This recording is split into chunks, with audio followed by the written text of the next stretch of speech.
giving an IV drip directly in a child's hand. Carefully select a visible and healthy vein in the hand or arm. Now hold the child's hand softly but firmly to keep it stable. Insert the IV needle slowly at the correct angle into the vein. As soon as blood flashback appears, confirm that the needle is inside the vein. Then connect the forward tubing carefully without moving the needle. Open the foreflow slowly and observe the drip chamber properly. Check the insertion site carefully to make sure there is no swelling or leakage. If swelling, redness, or pain appears, stop the drip immediately and recheck the site.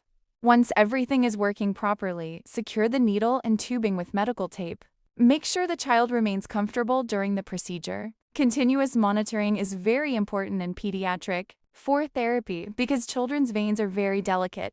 After confirming proper flow, apply dressing carefully to secure the foresight and prevent accidental movement. Use medical tape gently so the child remains comfortable during the procedure. Follow, like, and subscribe for more medical skills and nursing videos.